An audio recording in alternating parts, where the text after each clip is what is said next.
السلام علیکم۔ آپ سب کو میرے یوٹیوب چینل کہانی گھر میں خوش آمدید۔ آج کی اس ویڈیو میں ہم ایک نئی سٹوری کہاں آ کے رکے تھے راستے کی پہلی ایپیسوڈ سنیں گے۔ سب کے جاتے ہی اس نے جھکے ہوئے سر کو بہت آہستہ آہستہ سیدھا کیا۔ بھاری زیورات، اس پر اتنا بڑا دوپٹہ، اور یہ یقیناً اس بھاری دوپٹے کا کمال تھا جس نے اسے سر جھکانے پر مجبور کر دیا تھا، ورنہ اتنی شرمیلی وہ ہرگز نہیں تھی۔ بہرحال ان تنہائی ملتے ہی اس کا ہاتھ سب سے پہلے دوپٹے پر گیا۔ غالباً اتار کر ایک طرف رکھنا چاہتی تھی کہ سامنے آئینے میں اپنے آپ پر نظر پڑتے ہی ایک پل کو اس کا ہاتھ جہاں تھا وہیں ٹھہر گیا۔ یہ میں ہوں، خود سے کہتے ہوئے دل یوں دھیرے دھیرے دھڑکنے لگا جیسے اس سے پہلے بالکل خاموش تھا۔ اس نے بھی ابھی ابھی دھڑکنوں کی آواز سنی ہو۔ غالباً کوئی گیت آلاپ رہی تھی، اور گیت بھی جو اس سے پہلے کبھی کسی نے نہ سنا ہو۔ نیا انوکھا احساس جس نے اس کے ہونٹوں کو مسکرانے پر مجبور کر دیا۔ ابھی کچھ وقت پہلے بھابھی اور سیما اسے تیار کر کے بھی کتنی دیر تک اسے چاہتی ہی رہی کہ وہ بہت پیاری اور خوبصورت لگ رہی ہے، لیکن وہ انجان بنی بیٹھی رہی، خود کو ڈھنگ سے دیکھا بھی نہیں تھا۔ اور اب اچانک دھڑکنوں نے گیت آلاپ کر دیا تو اس خواہش کو جلا بخشی کہ وہ اسے دیکھے اور بہت محبت سے سراہے۔ وہ اسی خواہش کے زیر اثر اس نے آئینے میں اپنا تفصیلی جائزہ لیا، پھر دوپٹے کو ٹھیک طرح سے جھکا کر باہر قدموں کی آواز سن کر فوراً سنبھل کر بیٹھ گئی۔ اب دل زور زور سے دھڑکنے لگا تھا۔ ابھی وہ اندر داخل ہوگا، لیکن کتنے پل بیت گئے۔ اس نے دروازے کی سمت دیکھا، تب دوسری طرف نہ صرف کسی کی موجودگی کا احساس ہوا بلکہ کچھ آوازیں بھی سنائی دی۔ پہلے وہ یہی سمجھی کہ بہنیں اور کزن اس سے نیک وصول کر رہی ہوں گی، لیکن جب غور کیا تو صورتحال کچھ مختلف تھی۔ فطرتی طور پر متجسس ہو کر اس نے پہلی ساری توجہ اس طرف مرکوز کر دی۔ اس کی بڑی نند کی آواز تھی، دیکھو شہریار، اس سارے قصے میں اس لڑکی کا کوئی قصور نہیں جو اندر تمہارے منتظر ہے۔ نہیں، اب اس کے وجود کو تسلیم کر لینا چاہیے، ہرگز نہیں۔ اس کی آواز غصے کے ساتھ جھنجھلاہٹ تھی۔ میں کبھی اسے تسلیم نہیں کروں گا، وہ میری خواہشوں کی قاتل ہے۔ پاگل مت بنو، اسے کیا خبر کہ تم، اس سب کو تو اب خبر ہے نا، پھر پاپا نے میرے ساتھ زبردستی کیوں کی؟ آہستہ بولو، وہ سن لے گی تو سن لے، بلکہ اب میں اسے خود ہی سناؤں گا۔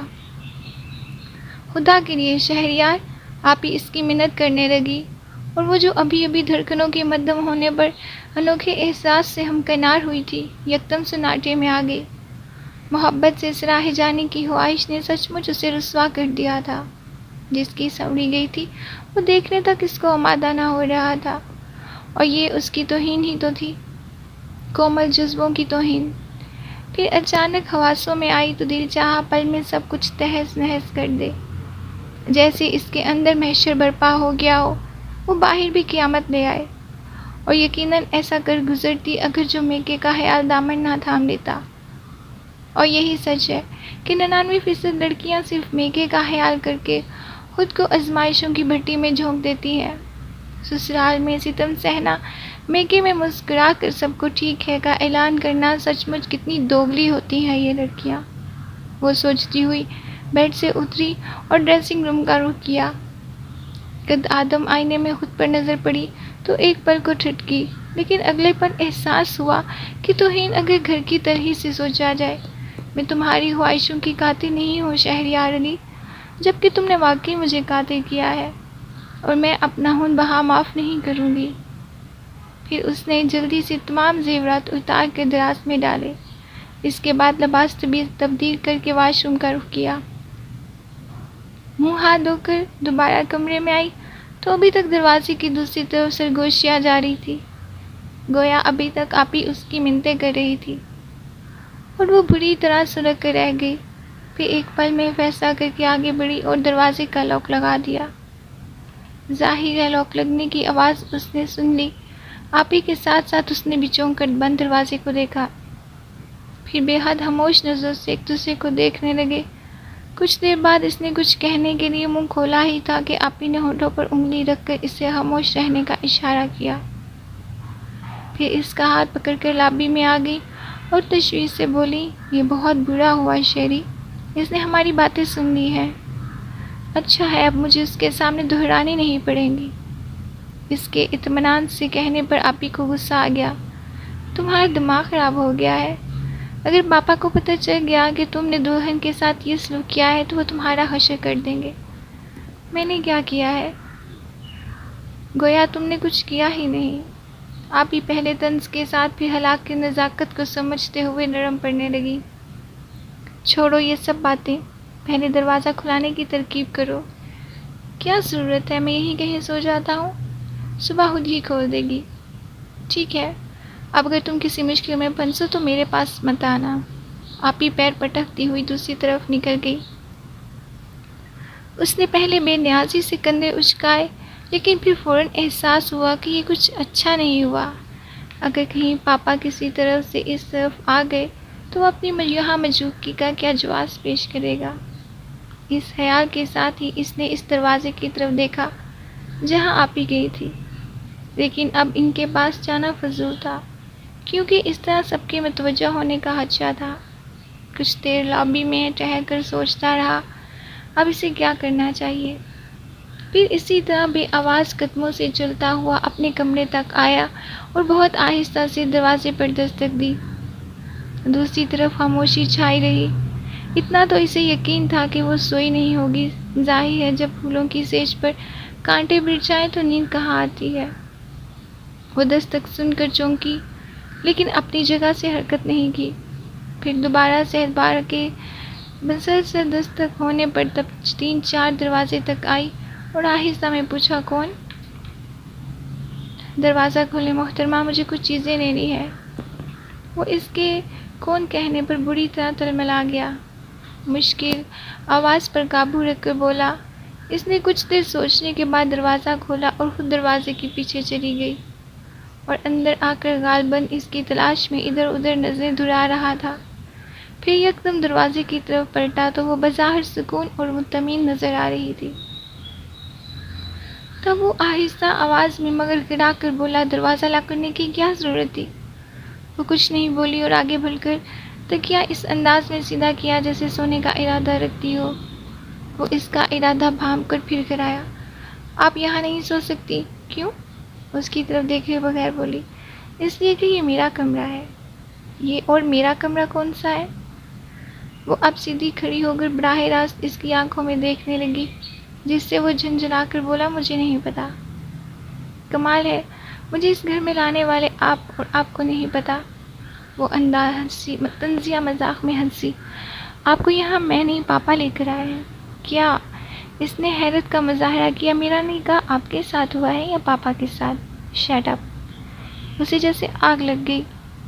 اب انتہائی درجے کی بدتمیز خاتون ہے۔ گریبان میں جھانک کر بات کریں شہریار علی، بلکہ اب مزید کوئی بات کرنے کی ضرورت نہیں۔ آپ کو کچھ لینا ہے لیں اور جائیں یہاں سے، مجھے نیند آ رہی ہے۔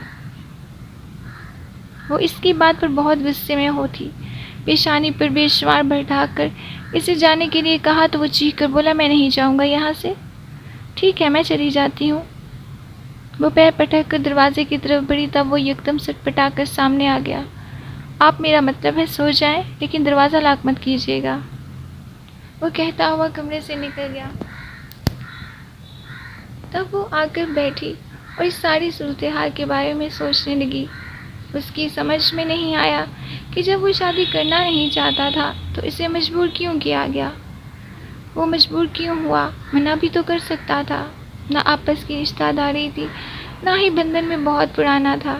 ابھی 2 مہینے پہلے ہی تو منگنی ہوئی تھی، جو اگر توڑی جاتی تو ٹوٹ سکتی تھی اور اتنا نقصان بھی نہیں ہوتا۔ پہلے یہی سوچتے ہوئے جانے کب وہ سو گئی۔ کچھ گرنے اور ٹوٹنے کی آواز سے اس کی آنکھ کھلی تو وہ ہڑبڑا کر اٹھ بیٹھی۔ فوری طور پر یہ بھی محسوس نہیں کیا کہ آواز کہاں سے آ رہی ہے۔ جب ذرا گردن موڑی تو اس کی نظر پڑی رات کے جانے کس وقت وہ آ کر صوفے پر سو گیا تھا اور اب غالباً کروٹ بدلتے ہوئے خود کو نیچے ہی گرا۔ تقریباً ٹیبل پر جو گلاس تھا وہ ڈش سے گر کر صوفے پر ٹوٹ گیا۔ اس کے ہاتھ لگنے سے وہ بھی نیچے آ رہے تھے۔ وہ پہلے تو حیران ہوئی، پھر جس طرح وہ اپنے گرنے پر ہجل سا ہو رہا تھا، اس پر اسے بے ساختہ ہنسی آئی اور روک بھی نہیں سکتی۔ وہ اسے ہنستے ہوئے فوراً کھڑا ہوا اور بدحواسی میں اپنے کپڑے جھاڑنے لگا۔ حالانکہ نیچے کارپیٹ تھا، خجالت کے گر جھاڑنے سے نہیں جھرتی۔ وہ کہتی ہوئی بیڈ سے اتر آئی، آپ بہت بدتمیز نہیں ہوں۔ اس نے فوراً ٹوکا، پھر کھڑکی کے سامنے ذرا سا پردہ سرکا کر دیکھا، ہلکی ہلکی سفیدی نمودار ہو رہی تھی۔ تب اس نے وہاں سے ہٹ کر واش روم کا رخ کیا۔ وضو کر کے واپس آئی، جائے نماز کی تلاش میں نظر دوڑاتے ہوئے بولی، آپ نماز تو نہیں پڑھتی ہوں گی؟ کیوں، کیا میں مسلمان نہیں ہوں؟ وہ بری طرح سدھر کر بولا، مسلمان تو آپ لگتے ہی نہیں۔ کیوں، مسلمانوں کے سر پر سین لگے ہوئے ہوتے ہیں؟ اس کا بس نہیں چل رہا تھا کہ اس کا سر توڑ دے۔ نہیں، بلکہ مسلمانوں کی زبان میٹھی ہوتی ہے۔ وہ چادر بچھا چکی تھی، اپنی بات کہہ کر جلدی سے نیت باندھی۔ وہ کچھ دیر خشمگین انداز میں نظریں گھورتا ہوا پھر کمرے سے نکل گیا۔ پھر نماز سے فارغ ہو کر وہ ابھی چادر طے کر رہی تھی کہ آپ ہی آ گئی۔ کچھ شرمندہ سی اس سے نظریں بھی نہیں ملا سکی۔ بہت جلدی اٹھ گئی تم؟ جی، میں ہمیشہ اسی وقت اٹھتی ہوں۔ اس کا لہجہ بے تاثر تھا، جبھی آپ ہی کو مزید کچھ کہنے کے لیے الفاظ ڈھونڈنے نہیں پڑے۔ آپ کھڑی ہوں کیوں ہیں، بیٹھ جائیں۔ وہ انہیں سوچتے ہوئے دیکھ کر بولی، ہاں، وہ شہریار کہاں ہے؟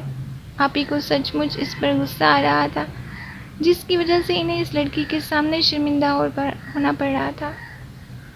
وہ اس گھر کے سب سے بڑی اولاد تھی اور انہیں ایک خاص مقام حاصل تھا۔ پھر شادی شدہ اور 2 بچوں کی ماں بھی تھی۔ ایسے میں چھوٹے بھائی کی بیوی کا یوں اپنے مقابل کھڑا ہونا انہیں بری طرح گھل رہا تھا، لیکن کیا کر سکتی تھی، قصوروار ان کا اپنا ہی بھائی تھا، اس لیے غصہ بھی اسی پر آ رہا تھا۔ شہریار ابھی کچھ دیر پہلے کمرے سے نکلے ہیں، مجھے معلوم نہیں کہاں گئے، اس نے بتا کر جتانا ضروری سمجھا۔ اچھا، ابھی بے دہانی میں واپس پلٹی، لیکن پھر اچانک خیال آیا اصل بات تو رہ گئی۔ دوبارہ پلٹ کر اس کے قریب آئی اور اس کے کندھے پر نرمی سے ہاتھ رکھ کر بولی، اصل میں اس کے لیے آئی تھی کہ تم سے شہریار کے رویے کی معذرت کر سکوں۔ وہ نظر چرا کر دوسری طرف دیکھنے لگی، کیونکہ ہرٹ تو وہ بھی ہوئی تھی۔ دوسرے لاکھ اسے بے قصور کہیں، لیکن خود اپنی نظروں میں مقام گر گیا تھا۔ بات کچھ بھی نہیں، آپی اس کی صفائش پیش کرنے لگی، بس وہ بھی شادی نہیں کرنا چاہتا تھا، غالباً ذمہ داریوں سے گھبراتا ہے، اکلوتا ہے نا، جبھی کچھ لا ابالی غیر ذمہ دارانہ سا ہے، جبکہ پاپا اس ذمہ دار انسان کے روپ میں اسے دیکھنا چاہتے ہیں۔ جب ہی انہوں نے زبردستی مجھ پر مسلط کر دیا اس کو بے اختیار کہہ گئی، نہیں، تم ایسا نہیں سوچو، اصل میں وہ پاپا کا آنا فانا فیصلے پر کچھ جھنجھلایا ہوا ہے، ٹھیک ہو جائے گا۔ پھر اس کی ٹھوڑی چھو کر پیار سے بولی، بھلا تم سے منہ موڑ سکتا ہے وہ کیسے منہ موڑا جاتا ہے؟ اس نے سوچا، اچھا اب تم جلدی سے تیار ہو جاؤ، ناشتہ یہی کرو گی یا سب کے ساتھ؟ وہ کہتی ہوئی ڈریسنگ روم میں چلی گئی۔ ہلکی تیاری کے بعد واپس آئی تو وہ نہ صرف موجود بلکہ منتظر کھڑا تھا۔ دیکھتے ہی بولا، چلیے محترمہ، آپ کو ڈرائنگ روم کا راستہ دکھا دو، میرا نام صباحت ہے، یاد کر لیجیے۔ وہ اس کے محترمہ کہنے پر ٹوک کر بولی، مجھے تو بس ایک ہی نام یاد ہے، وہ اپنی دھن میں کہہ گیا۔ اس کی سوالیہ نظروں پر دیکھتے ہی وہ کندھے اچکا کر آگے چل پڑا۔ ڈائننگ روم میں گھر کے تمام افراد پہلے سے موجود تھے، امی، پاپا، آپی، ان دونوں کے درمیان میاں بیوی، چھوٹی نندیں، سومی، سب کی موجودگی کے باوجود غیر معمولی سی خاموشی چھائی تھی۔ اور ایسا پاپا کی وجہ سے تھا، جن کا باروب شخصیت کے سامنے مزاج بھی بچوں کے حائف رکھتا تھا۔ اس نے دھیرے سے سلام کیا تو جوا میں صرف پاپا کی آواز سنائی دی۔ پھر ناشتہ خاموشی سے کیا گیا۔ شام میں ولیمے کی تیاری تھی۔ اگر خالص اس گھر میں تقریب ہوتی تو بڑے آرام سے کمرہ بند کر کے بیٹھ جاتی، لیکن پورے گھر میں جگ کے سامنے تماشا بننا بہت مشکل تھا، لہٰذا وہ چپ چاپ آپی کے اشاروں پر چلتی رہی۔ وہیں سے بیوٹی پارلر لے گئی، پھر وہیں سے شادی ہال، جب اس کے میکے سے سب لوگ آئے تب بھی اس نے خود پر کسی قسم کا کوئی غلاف نہیں چڑھایا، کیونکہ یہ اس کے لیے بہت مشکل تھا۔ وہ شروع ہی سے جیسی تھی ویسی ہی نظر آتی تھی۔ کبھی اس نے مثلاً بھی خود کو پوشیدہ رکھنے کی کوشش نہیں کی تھی۔ کسی سے مل کر خوشی ہوتی تو بلا مدعا خوش ظاہر کرتی، ورنہ مروتاً بھی رسمی جملہ ادا نہیں کرتی تھی۔ وہ اس وقت اس کی کیفیت کچھ یوں تھی کہ ذہن مسلسل الجھا ہوا تھا، کیونکہ رات سے اب تک وہ یہ فیصلہ نہیں کر پائی تھی کہ اسے کیا کرنا چاہیے۔ امی تو بس کھڑے کھڑے اس سے ملی تھی، البتہ بھابھی اور سیما اس کے پاس بیٹھ گئی، اور جب بھابھی نے شوہر شہریار کے بارے میں پوچھا تو ایسے ہی الجھے ہوئے ذہن کے ساتھ انہیں دیکھنے لگی جیسے وہ دوگلی نہیں تھی، اور ذرا سا مسکرا کر سر جھکانا اس کو مشکل لگ رہا تھا۔ ہائے، تم تو ایسے شرما رہی ہو جیسے شہریار کو جانتی تک نہیں۔ بھابھی، اس نے غائب دماغی پر حیرت کا اظہار کیا۔ تبھی آپی شہریار کو لے کر آ گئی اور اس کے برابر بٹھا دیا، جس پر اسی طرح بھابھی اور سیما کی شو جملوں کا وار ہوتا رہا۔ اس سے وہ واقعی حیران ہو گئی، لیکن لگ ہی نہیں رہا تھا کہ وہ اس شادی پر ناخوش ہے، بلکہ اس کے وجود سے ہی منکر ہے۔ اس کے برعکس یوں پرپوز کر رہا تھا جیسے وہ ہمیشہ اس کی اولین تمنا رہی ہو۔ کتنی مشکل سے اس نے اپنے حیرت پر قابو پایا، مگر سیما اس سے رونمائی کی بابت کو پوچھا تو زندگی میں پہلی بار اس نے سچ اپنے ہونٹوں کے اندر روک لیا، اور کمال خوبصورتی سے مسکراہٹ لبوں پر سجا کر بولی، ایسا تحفہ جو صرف دل کی گہرائیوں سے محسوس کیا جا سکتا ہے۔ کیا مطلب؟ سیما نے حیران ہو کر پوچھا، جبکہ وہ بھی چونک کر دیکھنے لگا تھا، اور وہ اپنے چہرے پر اس کی نظریں محسوس کر کے بولی، محبت اور سدا قائم رہنے والی اس احساس سے بڑے میرے لیے اور کچھ نہیں۔ اس سے پہلے کہ سیما کچھ کہتی، وہ اٹھ کر چلا گیا۔ پھر رات گئی جب کمرے میں آیا تو ایک پیکٹ اس کے قریب بیڈ پر پھینکتے ہوئے کہنے لگا، آئندہ کوئی رونمائی کے بارے میں پوچھے تو دکھا دیجیے گا، کیونکہ مجھے ہرگز منظور نہیں کہ آپ میری محبت کا جھوٹا دعویٰ کریں۔ کیوں؟ کیا اس دعوے کا حقدار کوئی اور ہے؟ وہ تیز لہجے میں پوچھنے لگی۔ آپ کو اس سے کوئی سروکار نہیں ہونا چاہیے مسٹر شہریار۔ وہ اس کے سامنے آ کھڑی ہوئی۔ میں اس گھر میں آپ کی حیثیت سے آئی ہوں، اگر آپ مجھے یہ مقام نہیں دلا سکتے تو ابھی فیصلہ کر دیجیے۔ ہو جائے گا فیصلہ، ابھی تھوڑا انتظار کرے۔ اس کے دل جلانے والے انداز پر وہ بپھر پڑی۔ آپ کرتے رہے انتظار، میں نہیں کروں گی۔ ارے، وہ ایک دم ڈر کے دروازہ بند کر کے بولا اور اس کی طرف پلٹا، کمال کرتی ہیں آپ، یعنی آپ کو اپنا بھی خیال نہیں؟ ابھی کل ہی آپ کی شادی ہوئی ہے اور آج فیصلہ کروا کر گھر جا کے بیٹھیں گی کیا؟ تو ذرا سوچ کے لوگ آپ کے بارے میں کیا کہیں گے؟ مجھے لوگوں کی پرواہ نہیں۔ وہ اس کے خوف دلانے کے باوجود خوفزدہ نہیں ہوئی، لیکن آپ کے گھر والوں کو ضرور پرواہ ہوگی۔ آخر آپ کہنا کیا چاہتے ہیں؟ میں بتاتا ہوں، لیکن پلیز مجھے یہاں آرام سے بیٹھ جائیں۔ وہ باقاعدہ خوشامد پر اتر آیا، اور جب وہ بیٹھ گئی تب کہنے لگا، آپ پاپا کو نہیں جانتی، وہ بہت سخت ہیں، یقین کریں ان کی مرضی کے بغیر یہاں۔ پلیز، اس نے روک ٹوک کر بولا، مجھے کوئی کہانی مت سنائیں۔ پاپا کا مزاج بتانے کے بجائے اپنی بات کریں۔ آخر مجھ سے شادی کرنے کا مقصد کیا تھا آپ کا؟ میں نے کسی مقصد کے تحت نہیں، بلکہ پاپا کے کہنے پر کی ہے، کیونکہ ان کی بات سے انحراف یعنی کسی میں جرأت نہیں، اس لیے مجھے مجبوراً آئی ایم سو سوری، میں آپ کو ہرٹ نہیں کرنا چاہتا، بس آپ خود سے سمجھ جائیں۔ وہ اس سے نظر چرا کر دوسری طرف دیکھنے لگی، اور جانے کیا سوچنے لگ گئی۔ قدرے طاہر سے وہ پہلے کہنے لگا، آپ پلیز مجھے اپنے ساتھ تعاون کریں، میرا مطلب ہے آپ کچھ وقت خاموشی سے یہاں رہ لیں، پھر میں ایسے حالات پیدا کر دوں گا کہ علیحدگی کے سوا کوئی چارہ نہیں ہوگا۔ وہ اس خاموشی سے بے اختیار نظریں اس پر جمائے دیکھے گی۔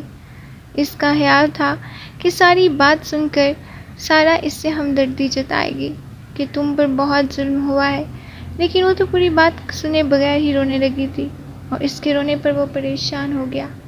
سارا پلیز مجھے پہلے میری پوری بات تو سنو۔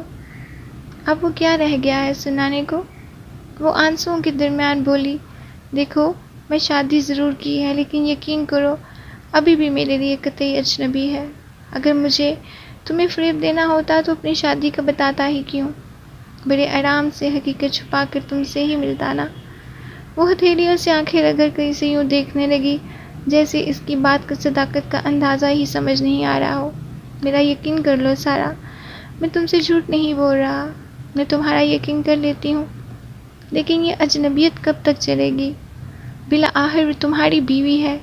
وہ یقین کر کے اب اندیشوں میں گھر رہی تھی۔ تم فکر نہیں کرو، میں نے اس لڑکی کو تمام صورتحال بتا دی ہے، اور یہ بھی کہ میں کچھ وقت کے بعد اسے آزاد کر دوں گا۔ اب تم ہی بتاؤ، میرے ارادے جان کر میرے ساتھ رہنا پسند کرے گی کیا؟